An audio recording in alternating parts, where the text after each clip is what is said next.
start with chapter number 2, which is types of software. And in this chapter, let's start with chapter Connect. Here the first question is, name the operating system installed in your computer. आपके computer में जो भी operating system इस समय use हो रहा है उसका नाम यहाँ पे लिखना है. Next is which antivirus software is installed on your computer.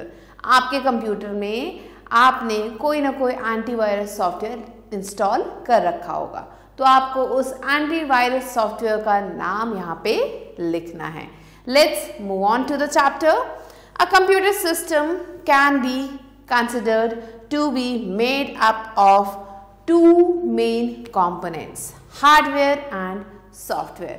So जो कंप्यूटर है वो एक सिस्टम है, ऐसा कहा जाता है वो दो चीज़ों से मिलके बना है, हार्डवेयर से और सॉफ्टवेयर से. Let's learn about the components of a computer system. तो चलते हैं और पढ़ते हैं कंपोनेंट्स के बारे में जो कि हैं कंप्यूटर सिस्टम के. All the physical devices such as monitor, mouse, keyboard and CPU that we can touch and feel constitute the hardware components. So जितने भी physical जो devices हैं कंप्यूटर के, जैसे कि ये जो यहाँ मेंशन किए गए हैं, ये सारी चीज़ें हार्डवेयर कहलाती हैं. इन सबको हम हार्डवेयर कंपोनेंट्स कहते हैं. And here you can see the pictures also, monitor, mouse, keyboard and CPU. However, hardware cannot perform any task on its own. लेकिन ये हार्डवेयर है हमारे पास, लेकिन ये खुद से कोई भी काम नहीं कर सकता. Until it is given some instructions. जब तक इसे कोई इंस्ट्रक्शन हम ना दे तब तक ये खुद से काम नहीं कर सकता. For this we have to install software on the computer. और इसके लिए हमें सॉफ्टवेयर इंस्टॉल करना होता है अपने कंप्यूटर पे. Software directs and guides the operation. Software क्या करता है? डायरेक्ट करता है, गाइड करता है जो भी ऑपरेशन है उसे, जिसे हम कहते हैं input, process and output of a computer system. So software क्या करता है? हमारा जो हार्डवेयर है उसे डायरेक्ट करता है या फिर गाइड करता है क्या काम उसे करना है. The games we play on a computer, the music and video files we listen to and the documents on which we work make up the software components. So जो भी गेम हम खेलते हैं कंप्यूटर पे वो, या फिर जो भी म्यूजिक या फिर वीडियो फाइल्स हम कंप्यूटर पे देखते हैं या फिर सुनते हैं वो, या कोई भी डॉक्यूमेंट जिस पे हम काम करते हैं, वो सब सॉफ्टवेयर का ही एक पार्ट है. Let's learn about types of software. Software can be classified into the following broad categories. Software का हम इन कैटेगरीज में डिवाइड कर सकते हैं. तो आप देख सकते हो, एक तरफ है सिस्टम सॉफ्टवेयर और दूसरी तरफ है application software. So system software में आते हैं operating system, language processor, utility software, और एप्लीकेशन सॉफ्टवेयर में आते हैं general purpose application software, specific purpose application software. Now let's learn about system software.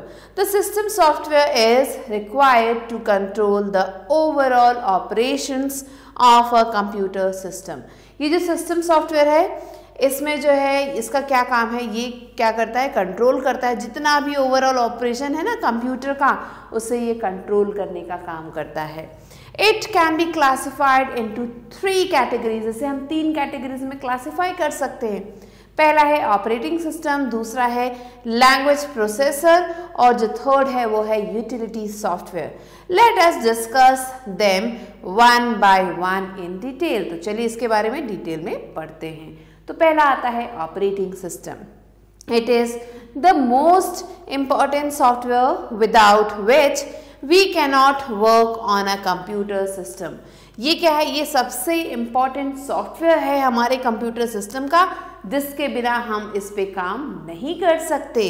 It serves as an interface. ये एक interface का काम करता है, ये एक कनेक्शन डेवलप करता है। When we buy a computer, जब हम कंप्यूटर को खरीदते हैं, an operating system is already loaded on it, तो जो ऑपरेटिंग सिस्टम है वो पहले से उसमें लोड किया हुआ आता है। Some examples of popular operating system used are, अब यहाँ पे कुछ एग्जाम्पल्स दिए गए हैं पॉपुलर ऑपरेटिंग सिस्टम के, और वो कौन कौन से हैं? On desktop and laptop computers, desktop पे और लैपटॉप कंप्यूटर्स पे हम यूज़ करते हैं MS, Windows 10, Linux and Mac OS। Next बारी आती है इन मोबाइल फोन्स, मोबाइल में हम कौन कौन से यूज़ करते हैं? यहाँ पे आता है एंड्रॉयड या फिर iOS। Let's learn about the types of operating systems.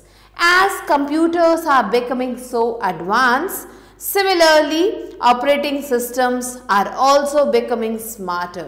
जैसे जैसे कंप्यूटर जो क्या बन रहे हैं, एडवांस बनते जा रहे हैं, इसी तरीके से जो ऑपरेटिंग सिस्टम है वो भी और ज़्यादा स्मार्ट बनता जा रहा है। Let us learn about types of operating system. तो चलिए पढ़ते हैं अलग अलग तरीके के ऑपरेटिंग सिस्टम्स के बारे में। तो पहला आता है ग्राफिकल यूजर इंफॉर्मेशन, जिसे हम GUI भी कहते हैं। A GUI operating system have graphics and icons. So ये जो GUI बेस्ड ऑपरेटिंग सिस्टम है इसमें ग्राफिक्स और आइकन्स होते हैं। It allows users to interact using a computer, mouse or any other pointing device. ये क्या करता है? यूजर को अलाउ करता है इंटरैक्ट करने में कंप्यूटर से, माउस या फिर दूसरे पॉइंटिंग डिवाइसेस की मदद से। Multi user operating system, a multi-user operating system allows multiple users to use the same computer. So ये जो मल्टी यूजर ऑपरेटिंग सिस्टम है ये क्या करता है? एक समय में बहुत सारे यूजर्स को एक ही कंप्यूटर को यूज करने में मदद करता है। एट द सेम टाइम, एक ही वक्त पे, एंड और एट डिफरेंट टाइम्स, या फिर अलग अलग समय पर। Next comes multi processing operating system. It allows a program to run on more than one CPU. ये क्या करता है? अलाउ करता है प्रोग्राम को एक से ज़्यादा CPU पे रन करने में। With multiple processors working together, बहुत सारे प्रोसेसर्स जब एक साथ काम करते हैं, the speed of operation can be greatly increased. जो स्पीड है ऑपरेटिंग सिस्टम की वो जो है बहुत तेजी से यहाँ बढ़ जाता है। Next is multitasking operating system. A multitasking operating system makes it possible to run more than one software processes at the same time. जो multitasking operating system है वो क्या करता है? जो सॉफ्टवेयर है उसे हेल्प करता है ताकि वो रन कर सके एक साथ बहुत सारी चीज़ों को एक ही समय पे। फिर आता है multi threading operating system. A multi-threading operating system allows different parts of a single program to run at the same time. अब ये जो मल्टी थ्रेडिंग ऑपरेटिंग सिस्टम है ये क्या करता है? अलाउ करता है एक ही प्रोग्राम के अलग अलग पार्ट्स को एक ही समय में चलाने में। फिर आता है real time operating system. A real-time operating system is designed to allow computer to process and respond to an input at once. So ये जो रियल टाइम ऑपरेटिंग सिस्टम है ये क्या होता है? इसे ऐसा बनाया गया है कि ये कंप्यूटर को अलाउ करता है इंफॉर्मेशन को प्रोसेस करने में, रिस्पॉन्ड करने में और किसी भी इनपुट को एक ही समय पे। Aeroplane autopilots are controlled by real time operating system. So ये जो एयरप्लेन में आपने देखा होगा ऑटो पायलट का एक ऑप्शन होता है, ये इस रियल टाइम ऑपरेटिंग सिस्टम की वजह से ही चलता है। Now let's learn about some popular operating systems. So यहाँ पे कुछ पॉपुलर ऑपरेटिंग सिस्टम्स दिए गए हैं।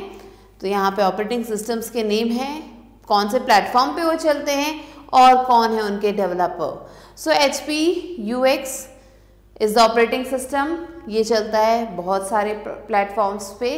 तो यहाँ वेरियस लिखा गया है और इसे जो है डेवलप किया था ह्यूलेट पैकर्ड ने। फिर आता है लिनक्स, ये भी बहुत सारे प्लेटफॉर्म्स पे चलता है, वेरियस प्लेटफॉर्म्स, और इसे जो है डेवलप किया था लिनस टोरवल्ड्स ने। नेक्स्ट है मैक OS 8X और ये चलता है एप्पल मैकिंटोश पे एंड इसके जो डेवलपर है वो है एप्पल। फिर है MS-DOS 1.6 एंड ये चलता है IBM PC पे और इसका जो डेवलपर है वो है माइक्रोसॉफ्ट। फिर आता है विंडोज़, ये भी अलग अलग प्लेटफॉर्म पे चलता है इसलिए यहाँ पे लिखा गया है वेरियस और इसके जो डेवलपर है वो है Microsoft. Now let's learn about language processor. Softwares are created by writing programs in computer languages. So ये जो सॉफ्टवेयर्स क्रिएट किए जाते हैं कैसे क्रिएट होते हैं? जब हम प्रोग्राम्स लिखते हैं कंप्यूटर की लैंग्वेज में। There are many computer languages such as C, C++, Python and Java. तो ये कुछ कंप्यूटर लैंग्वेजेस है। Next is A language processor is a software. Language processor एक सॉफ्टवेयर है that converts a program, जो एक प्रोग्राम को कन्वर्ट करता है written in a computer language into the machine language so that it can be understood by a computer. So ये जो language processor है ये क्या है? ये एक प्रोग्राम है, ये एक सॉफ्टवेयर है जो हेल्प करता है किसी भी प्रोग्राम को कंप्यूटर लैंग्वेज में कन्वर्ट करने में, ताकि और क्योंकि कंप्यूटर जो है मशीन लैंग्वेज को समझ सकता है इसीलिए उसे मशीन लैंग्वेज में कन्वर्ट किया जाता है ताकि वो इजीली कंप्यूटर को समझाया जा सके। फिर आता है utility software. It is a program designed to maintain work on a computer system in order to ensure its smooth functioning. So utility software क्या है? ये एक प्रोग्राम है जिसे डिजाइन किया गया है वर्क को मेंटेन करने के लिए कंप्यूटर सिस्टम पे। किस ऑर्डर में? इस ऑर्डर में कि जो है ये जो है हेल्प करेगा एक स्मूथ फंक्शनिंग में, काम के स्मूथ फंक्शनिंग में ये हेल्प करेगा। एग्जाम्पल यहाँ पे दिया गया है। Example of this type of software are, अब इस तरीके के जो सॉफ्टवेयर हैं उसके एग्जाम्पल यहाँ दिए गए हैं, जैसे है disc cleanup and antivirus software. तो ये कुछ एग्जाम्पल्स हैं यूटिलिटी सॉफ्टवेयर्स के। सो चलिए पढ़ते हैं about disc cleanup. It is an application that deletes unnecessary files on the drive. ये एक एप्लीकेशन है जो क्या करता है? डिलीट करता है जो भी अननेसेसरी फाइल्स है ड्राइव पे उसे, and freeze up space occupied by them, और क्या करता है जो भी स्पेस है ऑक्यूपाई ये कर रहे हैं उसे फ्री करता है। फिर आता है antivirus software. A virus is a computer program that may disrupt the normal functioning of our computer. So virus क्या है? ये कंप्यूटर प्रोग्राम है जो क्या करता है? डिस्ट्रप्ट कर देता है, खराब कर देता है हमारे कंप्यूटर के नॉर्मल फंक्शनिंग को। In order to remove such dangerous programs, ऐसे डेंजरस प्रोग्राम्स को रिमूव करने के लिए antivirus programs need to be used. So ऐसे प्रोग्राम को जो है रिमूव करने के लिए एंटीवायरस प्रोग्राम्स को यूज किया जाता है। Some of the commonly use antivirus software are, यहाँ पे कुछ जो है कॉमनली यूज किए जाने वाले एंटीवायरस सॉफ्टवेयर्स दिए गए हैं, Norton, quick heal and AVG। Now let's learn about application software. An application software is a set of programs designed to help users perform specific task. So ये जो application software है ये कुछ set of programmes है जिन्हें ऐसे design किया गया है कि ये हेल्प कर सकते हैं यूज़र को कुछ स्पेसिफिक प्रोग्राम्स को या फिर कुछ स्पेसिफिक टास्क को परफॉर्म करने के लिए। Different application software are available to serve different purposes. अलग अलग एप्लीकेशन सॉफ्टवेयर्स को बनाया गया है अलग अलग पर्पसेस को सर्व करने के लिए। They can be classified as, इन्हें जो है अलग अलग जो है कैटेगरीज में क्लासिफाई किया जाता है।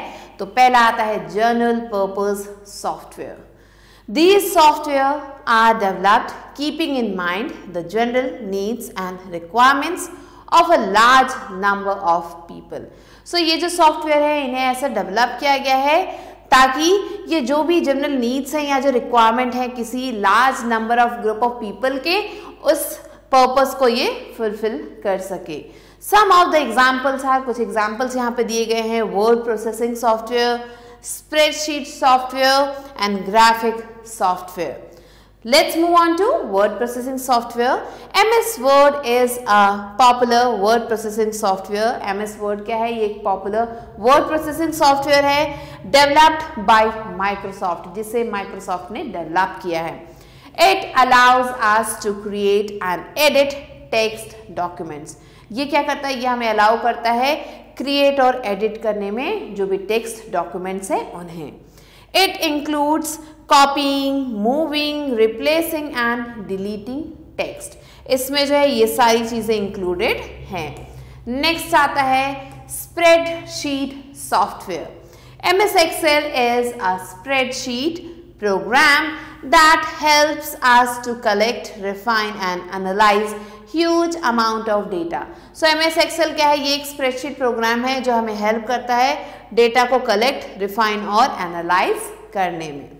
With its powerful information and even more powerful tools, इसके powerful information और powerful tools की मदद से it simplifies the task of maintaining and analyzing data. ये क्या करता है? task को simplify कर देता है. किस task को?